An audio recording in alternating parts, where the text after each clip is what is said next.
El Ministerio Público perdió una batalla penal en los tribunales al intentar responsabilizar de los disturbios y daños al Congreso de la República en las manifestaciones del sábado último.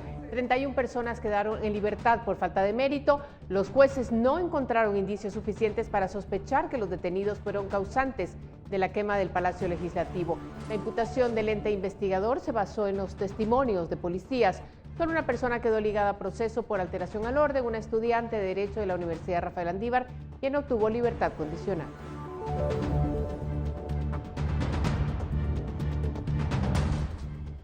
Bueno, aquí estamos agradeciendo como siempre su sintonía para esta emisión estelar de Noticiero Guatevisión. Hay mucha información, le agradecemos nuevamente que esté con nosotros. Empezamos.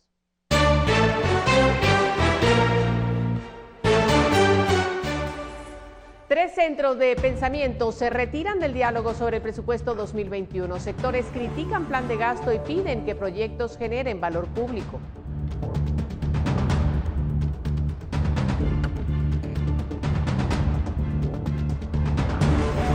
Cuarto día de protestas, autoridades indígenas de Totonicapán, Sololá y el pueblo Xinca piden la renuncia de Alejandro Yamatei y diputados.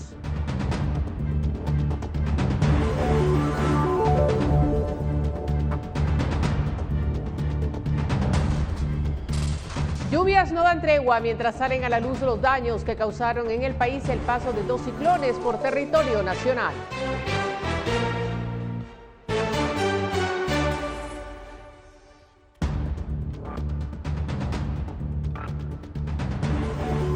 Detienen a un hombre que asaltaba vehículos en un sector de la zona 12. ¿Cómo operaba y quiénes contribuyeron en la detención? El detalle en breve.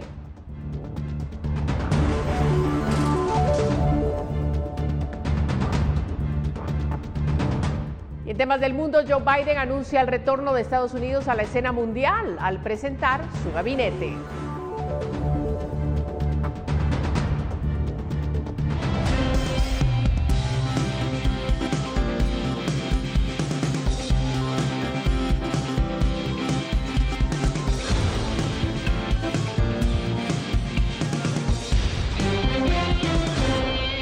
Este martes, los médicos del Hospital Roosevelt dieron de alta a Kenneth Gamaliel López, de 21 años, quien resultó herido en las manifestaciones del sábado último y debido a las lesiones perdió un ojo.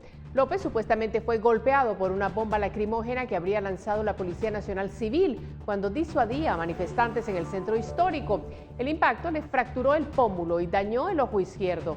Toda la documentación de las intervenciones médicas servirá para la investigación que empezó el Ministerio Público por la denuncia del uso excesivo de la fuerza en esa jornada de protestas. En el hospital aún se encuentra bajo cuidados médicos Carlos González, de 29 años. Él también perdió un ojo y habría sido por el impacto de la bomba lacrimógena.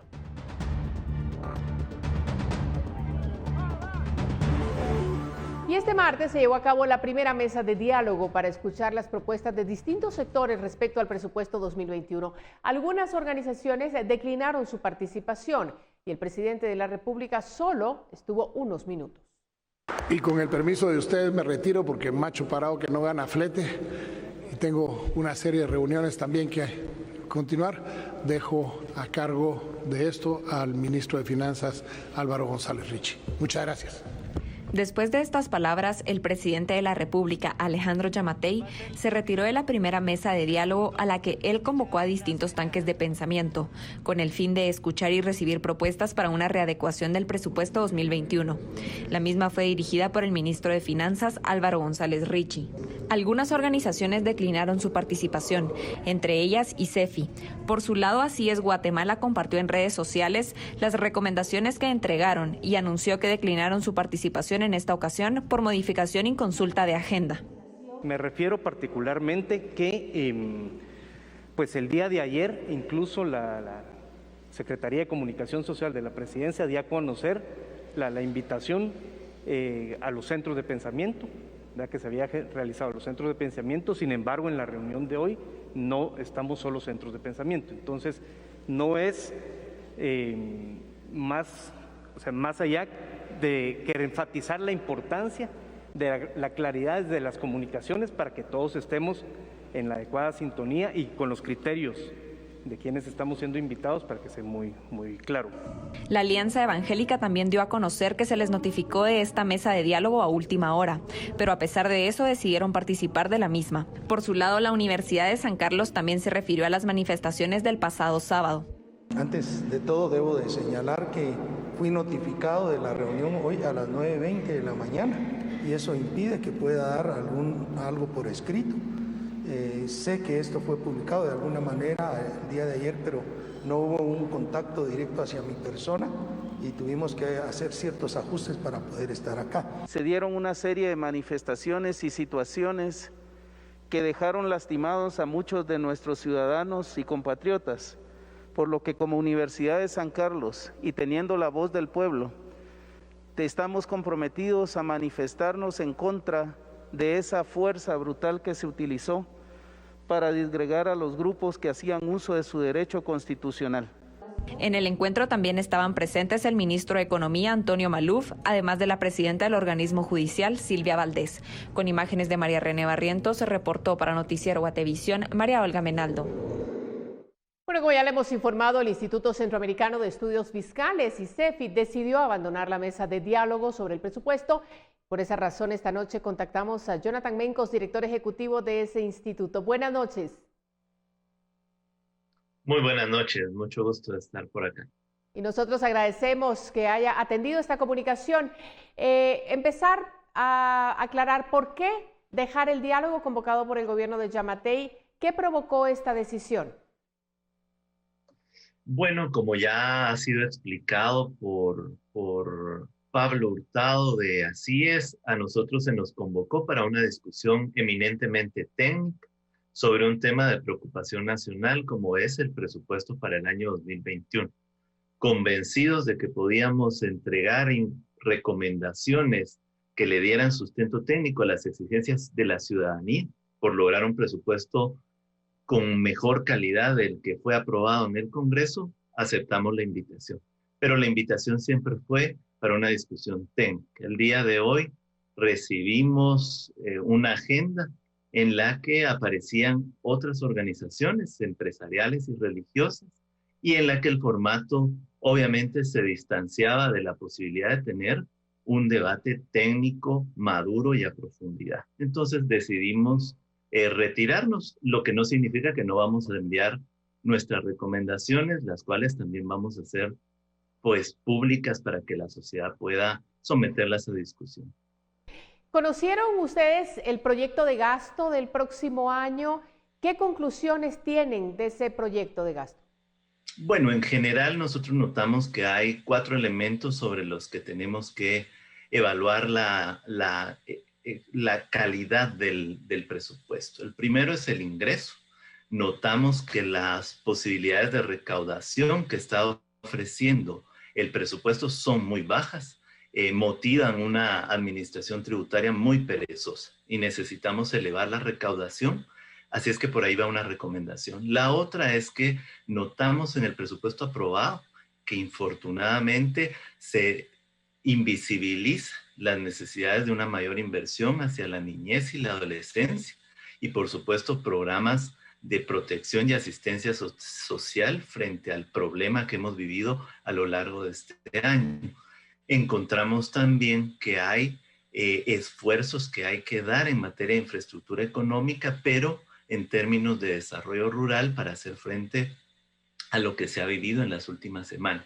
Y en el caso de la transparencia, pues el presupuesto aprobado por esta mayoría de congresistas abre espacios a la opacidad y espacios a la corrupción que tienen que ser cerrados en cualquier iniciativa para mejorar el presupuesto.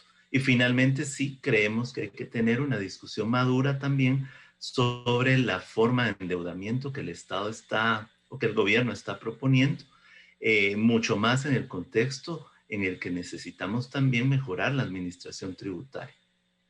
Sin duda alguna, son muy puntuales estos temas y el tema de la deuda es algo que preocupa mucho a la población. En ese aspecto fundamental, ¿cuál es el peligro que se corre? Bueno, el mayor peligro es que se está utilizando deuda en lugar de tener una administración tributaria mucho más efectiva. se promueve un crecimiento, se estima un crecimiento económico de entre 3.5 y 4% del PIB el próximo año, pero la meta de recaudación parece decirnos lo contrario, que vamos a seguir en un contexto de crisis. Lo cierto es que la administración tributaria tiene que hacer un mayor esfuerzo. Y eso que nosotros denominamos esa pereza en la recaudación es lo que está forzando a un incremento de la utilización de deuda pública. Debemos entender que hay que hacer un análisis integral del presupuesto y de la política fiscal, porque a este paso el país está muy lejos de cumplir la agenda, por ejemplo, la agenda de objetivos de desarrollo sostenible. Pero por el otro lado, estos presupuestos están muy lejos de satisfacer las demandas ciudadanas, que son demandas reales y son demandas puntuales que requieren una respuesta estatal. En 2 palabras, nada más para concluir, ¿vetar el presupuesto completamente o readecuarlo?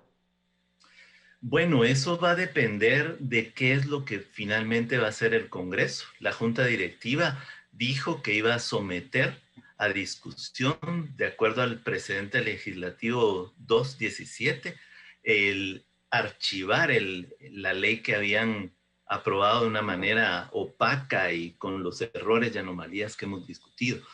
Hoy por hoy, la Junta Directiva no ha sometido al Pleno esa votación, por lo tanto, el decreto que se aprobó sigue su vida y debe ser trasladado al presidente de la República.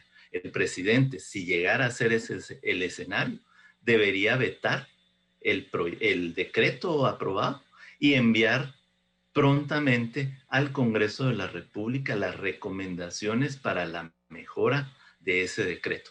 Entonces, en este momento hay un tono gris.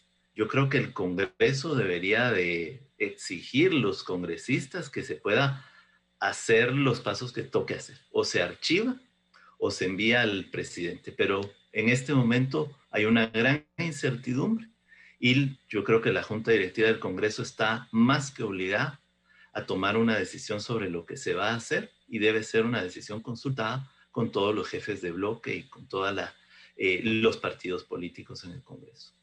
Definitivamente podríamos decir que la población en compás de espera, a ver qué es lo que pasa. Gracias, Jonathan Mencos, director ejecutivo del Instituto Centroamericano de Estudios Fiscales. Gracias por estar con nosotros. Muchas gracias. Y nosotros continuamos en este noticiero. Hay más. El ministro de Gobernación, que acusó a los manifestantes del sábado 21 de terroristas, ha tenido que comparecer ante diputados del Congreso en 2 ocasiones por la fuerza desmedida aplicada por los agentes de la Policía Nacional Civil y por la incapacidad de detener a los incendiarios del Palacio Legislativo. Sus respuestas no han convencido y piden su dimisión. Sabemos que el cobarde presidente no lo va a destituir, pero ¿sabe qué? Le ahorramos el favor y ahórrenos el favor a la bancada Semilla y a la población guatemalteca y firme esta carta de renuncia. La bancada Semilla citó al ministro de Gobernación Henry Reyes por el uso desmedido de fuerza contra manifestantes el pasado sábado y por no impedir la quema del edificio del Congreso, edificio en el que por la mañana... Este país históricamente sufrió un conflicto armado en donde perdimos muchas vidas humanas para que nosotros hoy día vivamos en democracia y estos valores se respeten, ministro. También fue reprendido y no logró articular mayores respuestas. Soy abogado notario, señor diputado. No le estoy preguntando su cargo, le estoy preguntando si usted está ahí para agredir a la gente. Ubíquese lo que le estoy preguntando y me va a responder lo que le estoy preguntando, no lo que le dé la gana contestarme. Soy abogado y notario, señor diputado, y respeto la ley. El director de la Policía Nacional Civil, José Chubán, reveló a cuentagotas que la presencia de las fuerzas especiales en el Congreso era efectiva desde muy temprano, con lo que el incendio en el edificio pudo haberse evitado. Como lo refirió el señor diputado, en este caso, pues se tiene aprecio y se tiene en un lugar donde no sea visible, y el patio del Congreso de la República en ese momento era un lugar no visible para poderlo tener ahí. Ni siquiera tomando en cuenta que la relación era de 40 agentes contra 22 civiles, como confirmó el jefe de seguridad del Congreso. Y sobre el uso del gas lacrimógeno... Usted recibió orden de salir a reprimir a los manifestantes, obviando valor democrático, que la seguridad pública de este país tiene compromiso internacional de cumplir. No, señor diputado. Por lo que la conclusión de ambas citaciones resultó parecida. Usted no es un ministro de Gobernación, usted es un terrorista, represor y violento en contra del pueblo de Guatemala que usted debía defender. Aquí los únicos dos responsables tienen nombre. Señor ministro de Gobernación y señor director de la Policía Nacional Civil. Con imágenes de Elmer Vargas, reportó para Noticiero Guatevisión, Felipe Garrán. Y al menos las dos siguientes sesiones plenarias del organismo legislativo se celebrarán en el Teatro Nacional, según lo acordado en instancia de jefes de bloque. La razón, según explicó el presidente de ese poder, Alan Rodríguez, es que las instalaciones del Palacio Legislativo siguen bajo resguardo. Primero, por las labores de restauración en las zonas más afectadas por el fuego y demás arremetidas. Luego, porque el Ministerio Público aún continúa investigando las acciones que llevaron a los destrozos. Para poder realizar las dos sesiones planteadas, programadas, tanto la del día miércoles 25 y la del día jueves 26, para que puedan realizarse en las instalaciones del Teatro Nacional, derivado que aún se encuentran realizándose las diligencias del Ministerio Público y hay áreas restringidas dentro de las instalaciones del Palacio Legislativo.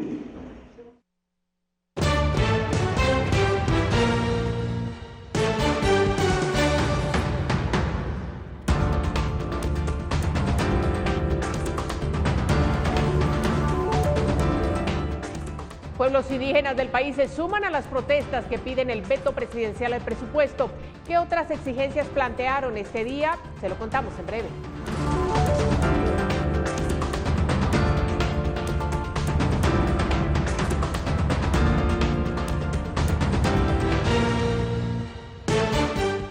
Electoral, el suero oral para todos, presenta. Más información a esta hora. Por cuarto día consecutivo se realizaron protestas contra el gobierno del presidente Alejandro Yamatei para exigir el veto al presupuesto 2021. Este día participaron autoridades indígenas de Totonicapán, Sololá y el pueblo Xinca. Jamás seremos vencidos, ya estamos cansados de que en nuestras caras nos hagan las cosas. Las autoridades de los 48 cantones de Totonicapán y el Parlamento Xinca se movilizaron a la Plaza de la Constitución para entregar una serie de peticiones al presidente Alejandro Yamatei, entre las que se encuentran la renuncia del binomio presidencial y el cierre de centro de gobierno. Primero que dé la cara, que atienda las necesidades del pueblo. No podemos estar en paz cuando el estómago tiene hambre. Nuestros niños en las comunidades están muriendo de hambre. La estadística lo dice. Por ejemplo, Totonicapán, la estadística está muy alta de desnutrición, de muerte infantil. ¿Y el dinero dónde está? ¿Dónde está Sololá?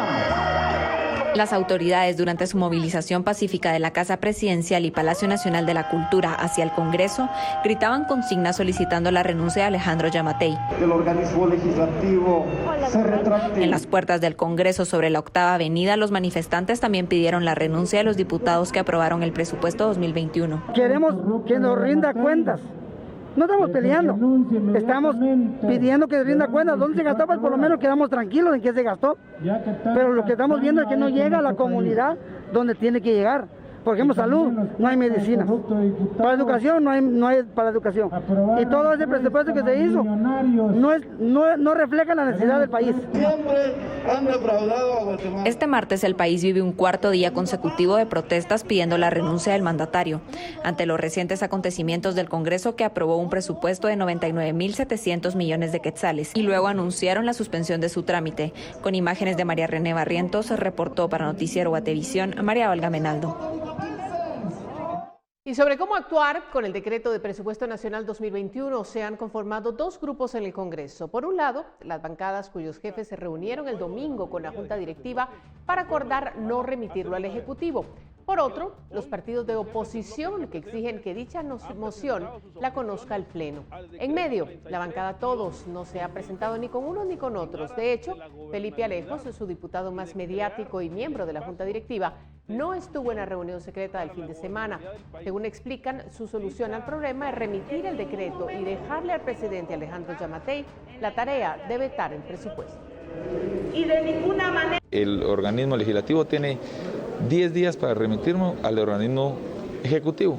Entonces, eso es lo que se debería hacer. Ya el Congreso debería haberlo mandado, la Junta Directiva, lamentablemente no lo ha hecho, y el presidente es el responsable que nos tiene que vetar, es el actor intelectual de todo este tema. Entonces, la responsabilidad también recae sobre sus hombros.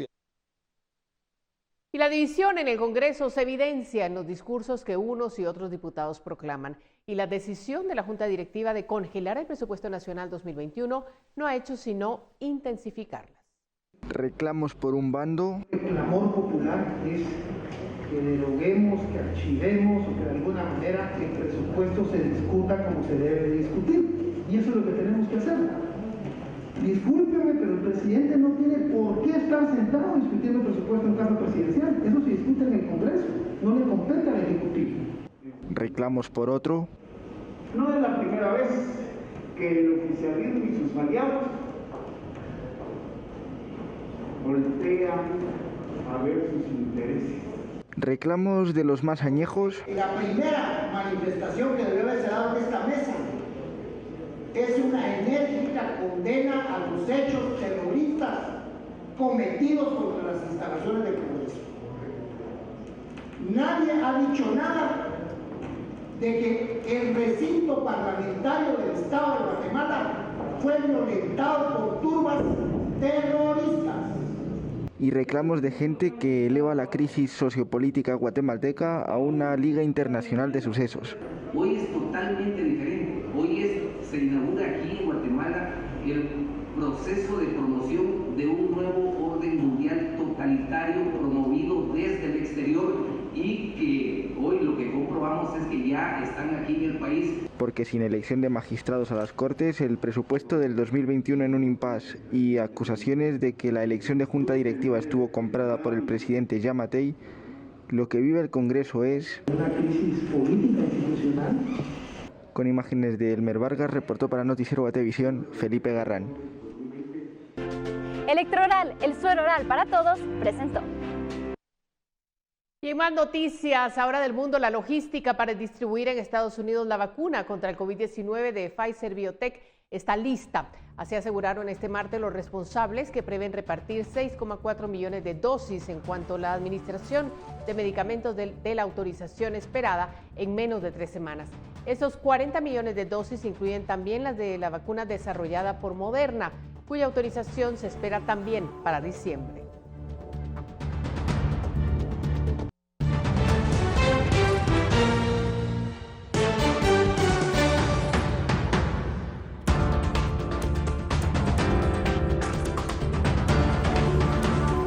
Persisten las emergencias a causa de las lluvias, pero además se registran sismos que han causado temor en la población. Hablamos sobre este y otros temas al volver.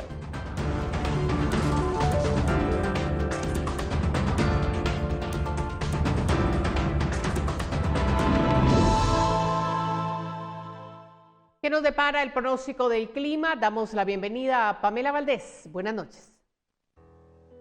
Muy buenas noches, María Luisa, qué gusto saludarte y compartimos a continuación las condiciones del clima para las próximas horas y de mañana para que lo puedan tomar en consideración. Para esta noche esperamos condiciones de cielos parcialmente nublados en la mayor parte del territorio nacional, mientras que en el departamento de Petén se reporta una noche principalmente despejada, sin descartar la probabilidad de actividad eléctrica y lloviznas en todo el territorio nacional. Como podemos observar, estas son las condiciones de mañana y tendremos principalmente actividad eléctrica en todos los departamentos de nuestro país y además persiste el ingreso de humedad de ambos litorales, del Atlántico y del Pacífico. Por otra parte, cielos parcialmente nublados en la mayor parte del periodo. Les compartimos a continuación las condiciones en los próximos días, específicamente en la ciudad capital. Esperamos para los días miércoles, jueves y viernes actividad eléctrica en horas de la tarde y o noche, y las temperaturas máximas se estarán registrando entre los 24 y 25 grados centígrados. Y por último les compartimos la salida del sol y lo esperamos mañana a las 6:09 de la mañana y se ocultará a las 5:30 de la tarde. Hasta aquí yo con la información del clima. Regreso contigo, María Luisa. Muchas gracias, Pamela, por ese reporte. Y departamentos del norte de Guatemala afectados por los eventos climáticos, ETA y OTA han presentado este mismo mes al menos 45 temblores, sin causar daños, eso sí. El INSIBUM explicó que el fenómeno se denomina actividad sísmica cortisal, que significa que son temblores de corta magnitud y cercanos a la corteza terrestre, a menos de 35 kilómetros. Esa actividad ha estado presente en Huehuetenango, Quiché, Alta y Baja Verapaz, así como Izabal. Durante este noviembre solo se han reportado sensible 4 de esos 45 temblores, y es posible que haya habido más, pero tienen baja magnitud y no alcanzan a ser registrados por los instrumentos. Los temblores han oscilado entre 3 y 4.6 grados Richter, y el INSIBUME estudia si la falla geológica que ocasiona esta actividad es la de Chicxoy, Polochic, Motagua o Jocotán, Chamalecón. Pero el INSIBUME aclara que este fenómeno es normal y no tiene relación con la saturación de suelos, algo que ha sido motivo de preocupación a causa de las autoridades, los pobladores damnificados por los eventos climáticos.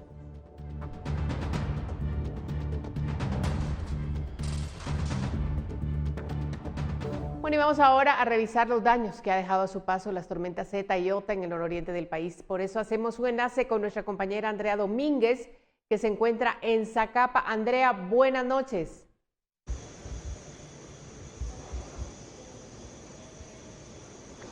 Muchas gracias, María Luisa. Así es, y es que este día hemos recorrido el departamento de Zacapa, un departamento que se compone de al menos 10 municipios. 2 de estos hemos visitado junto a mi camarógrafo Byron García y a nuestro piloto Luis Macha. Hemos podido observar cuáles son las condiciones de muchas de estas familias, pero principalmente cómo está el acceso a uno de los departamentos más importantes del país, con cerca de 257.800 habitantes. Veamos cuál es la situación de los puentes más importantes que comunican desde la ciudad de Guatemala hasta la ruta al Atlántico. Las tormentas Eta e Iota han causado severos daños en al menos 7 puentes en el departamento de Zacapa, dejando a más de una decena de comunidades incomunicadas y con el riesgo latente de dejar sin paso a una de las principales carreteras del país, como lo es la CA9 Norte. 2 de estos puentes se ubican en el municipio de Teculután. Acá el que mayores daños tiene es el puente del mismo nombre del municipio, que se ha socavado en sus bases. El puente, ubicado en el kilómetro 120, tiene en sus uniones con la calle 2 socavamientos que pueden provocar el colapso de esta estructura, un puente vital hacia la ruta al Atlántico. El paso en el puente conocido como la Bajada del Río o Los Puentes, que conecta al centro de este municipio con más de 10 comunidades, está cerrado debido a que Iota causó un socavamiento en sus bases y ante el riesgo que pueda caerse, no se permite el paso de vehículos, solo el peatonal. A la altura del kilómetro 146 de Río Hondo Zacapa, el paso en el puente Jones continúa habilitado, pero solo un carril después de que estuviese cerrado por al menos 48 horas. Los trabajos de mitigación en el lugar continúan, pero las constantes crecidas del río le provocan daños y en algunas horas este paso se ha cerrado, mientras que en Gualán hay al menos 4 puentes con severos daños. 2 de estos han colapsado. El puente del barrio Río Hondo, que ya ha dejado a 24 comunidades incomunicadas, mientras que en el kilómetro 154 de la ruta al Atlántico, el puente Santiago desapareció, pero se ha habilitado un badén en el que se continúa trabajando debido a que el incremento del caudal del río Santiago lo destruye. En Gualán también están afectados el puente Zamora, que atraviesa el río Naranjo y que ha recibido daños en su infraestructura, mientras que en la comunidad Las Verapaces, en Gualán, el puente del mismo nombre ha colapsado y acá las personas buscan el modo de poder cruzar, incluso con cuerdas, arriesgando su vida por la fuerza de la corriente. En este municipio también se contabilizan 24 carreteras con daños, que equivale a 182 kilómetros afectados, donde al menos 8.323 personas se reportan afectadas. Con imágenes de Byron García, reportó para Noticiero Guatevisión, Andrea Domínguez. María Luisa, esto es parte de lo que se vive en 2 de los municipios que hemos podido visitar, Teculután y Gualán. Precisamente en este último me encuentro en este momento observando cuáles son las condiciones de muchas de estas comunidades que se encuentran incomunicados. Con esta información yo regreso contigo a estudios. No sé si tienes alguna pregunta. Bueno, precisamente, Andrea, agradecerte a ti y al equipo que nos llevan a estos lugares que se han visto afectados. Si nos puedes contar de primera mano, ¿qué es lo que has visto en el área? ¿Cuántas comunidades han sido afectadas? Cuéntanos el tema de la vivienda. ¿Cuántas personas pueden tener un lugar a donde llegar después de estas tormentas tremendas?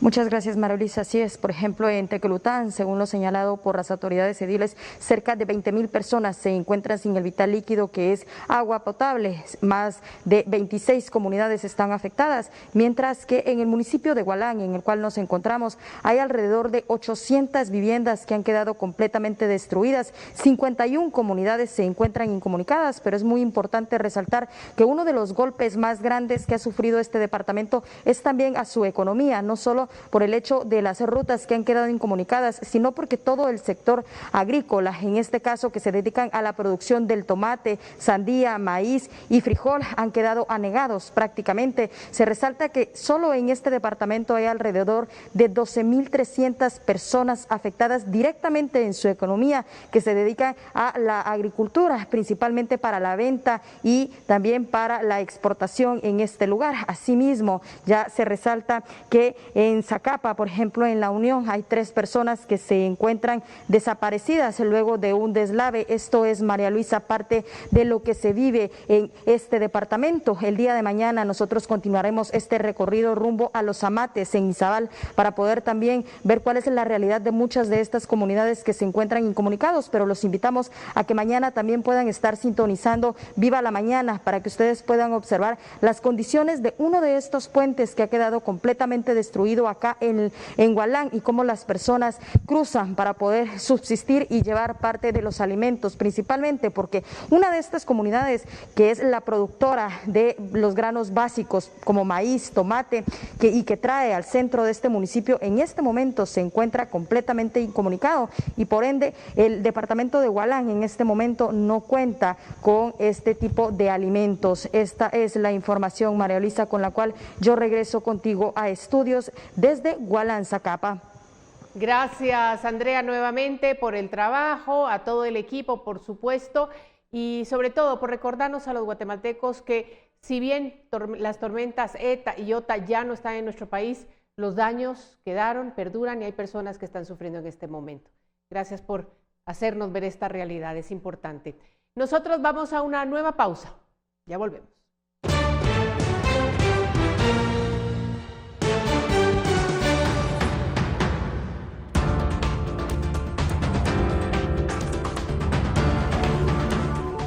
Incidentes climáticos provocan aumento de precios en algunos productos de la canasta básica. Entérese de eso y más después del corte.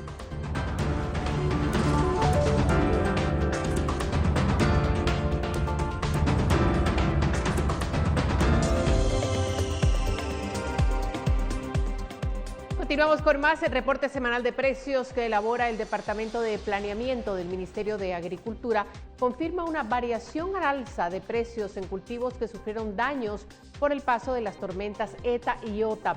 Entre ellos, el maíz blanco, que subió 11%, el frijol subió 4.3%, el tomate 1.6%. La caja de chile pimiento subió 19% y el whisky duplicó su precio. Por las lluvias, la calidad de los productos se ve afectada.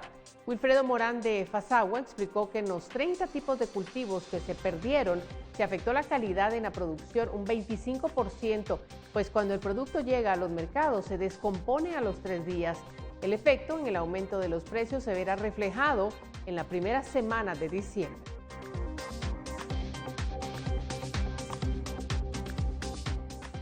Convía, integrado por Marnos Consulta e IDC, fueron los ganadores de la licitación para la construcción de la autopista Escuintla-Puerto Quetzal, quienes están a la espera de que el Congreso autorice el proyecto para iniciar la construcción con una inversión de 960 millones de quetzales. Si el Congreso no lo aprueba, tendría que indemnizar a la firma con un estimado de 30 millones de quetzales. El proyecto Escuintla-Puerto Quetzal sería el primero en realizarse con el esquema de alianzas público-privadas. Convía está a la espera de que el Congreso de la República autorice dicho proyecto. A partir de ese momento, a los 2 meses podrían iniciar con la construcción. El proyecto es la reconfiguración total de la autopista Escuintla-Puerto Quetzal, los 41 kilómetros que tiene la autopista, a través de una generación de un proyecto nuevo, en donde se va a hacer un cambio radical en lo que tenemos hoy en día contemplado como carretera. Realmente la inversión que se está planteando es una inversión de más de 120 millones de dólares para realizarse en un lapso de 2 a 3 años. Convía tendrá a su cargo la reconstrucción, administración, operación y mantenimiento durante un periodo de 25 años. El proyecto incluye, además del cambio de pavimento de 41 kilómetros, 8 pasos a desnivel, 2 puentes y 10 pasarelas. Además del peaje que tendrá un costo de 15 quetzales y un mercado de frutas. Los beneficios serían ligados en toda la parte de lo que es seguros, todo lo que es la parte de telecomunicación, toda la parte de telepeaje, toda la parte de básculas, es decir, si tenemos un tema también incluido de básculas, con lo cual obviamente se vigila el tráfico y el tránsito pesado. Todo lo que es la parte de telepeaje, vamos a involucrar sistemas de alta generación en el sentido de tener precisamente todas las herramientas para ofrecerle al usuario un servicio de calidad.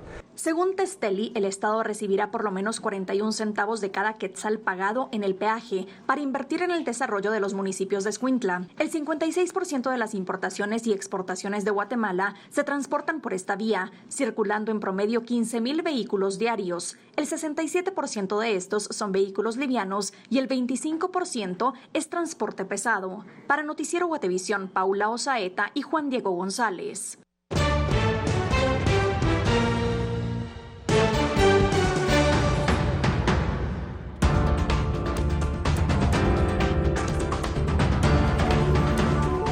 Capturan a un hombre acusado de asaltar en un sector de la zona 12. ¿Qué ocurrió y cómo intervinieron otros pilotos que circulaban por el área? La información luego de una nueva pausa.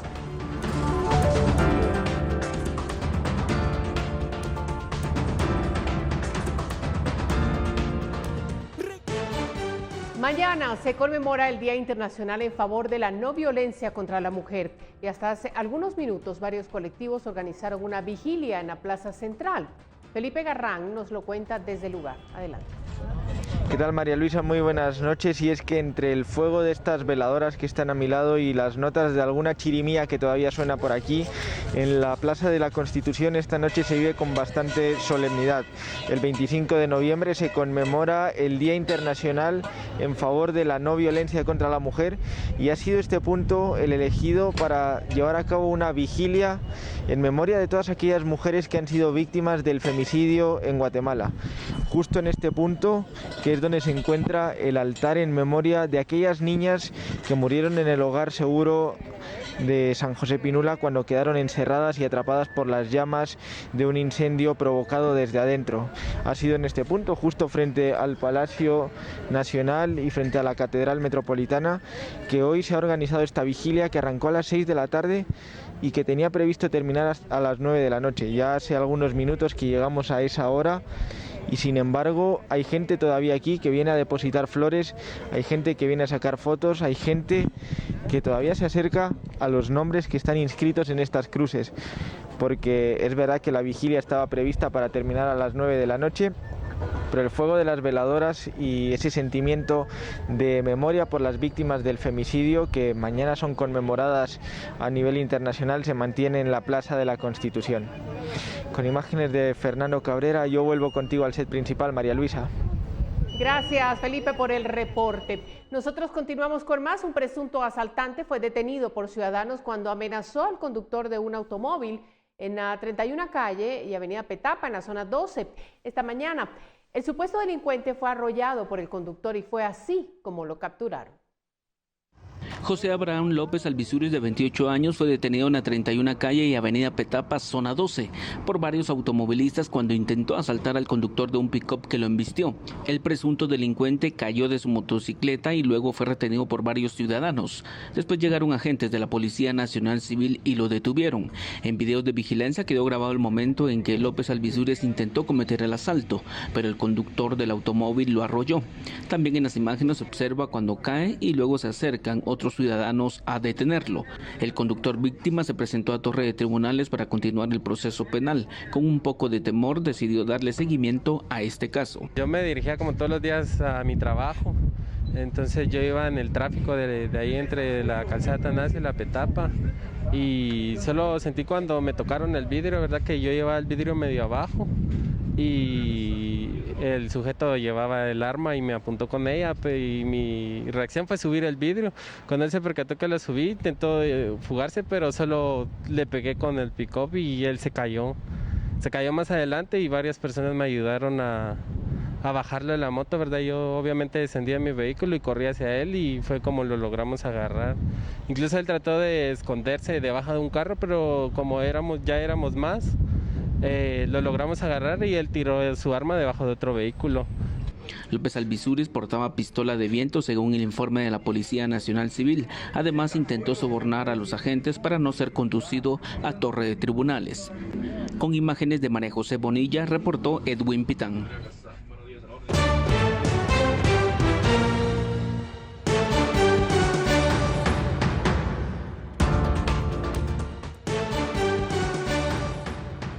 Y a esta hora vamos a conocer la actualización de casos de COVID en el país. El Ministerio de Salud reportó este martes otros 627 casos nuevos de coronavirus para hacer un total acumulado de 119.349 desde el inicio de la pandemia. En las últimas horas se confirma la muerte de 7 pacientes más, con lo que la cifra en todo el país es de 4.099 decesos.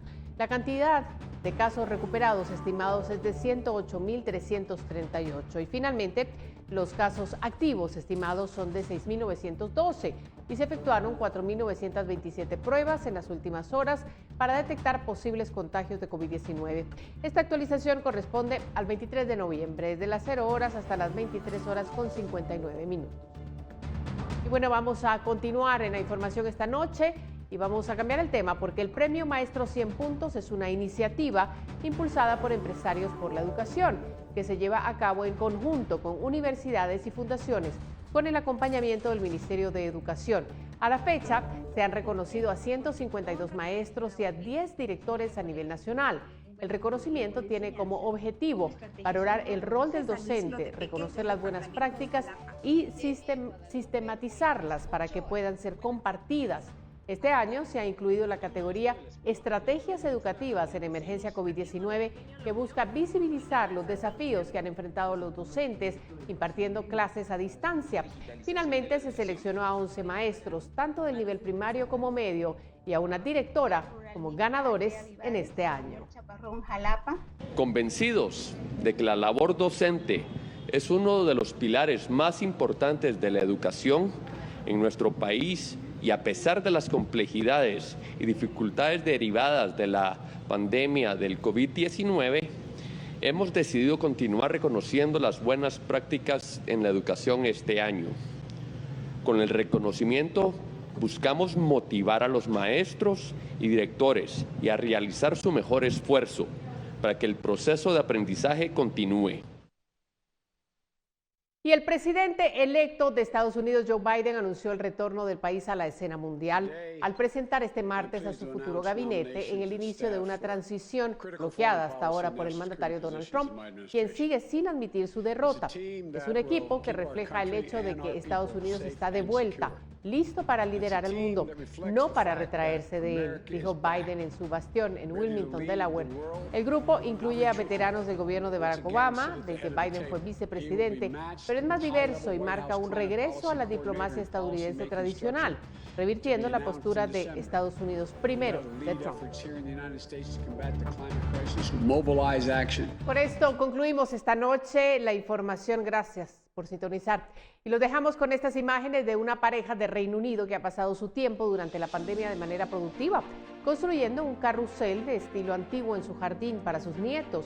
El proyecto fue amigable con el medio ambiente, pues está hecho en su mayoría de material desechado y reciclado, como partes de una cama elástica, un carrito viejo, partes de una secadora de ropa y un bebedero para pájaros.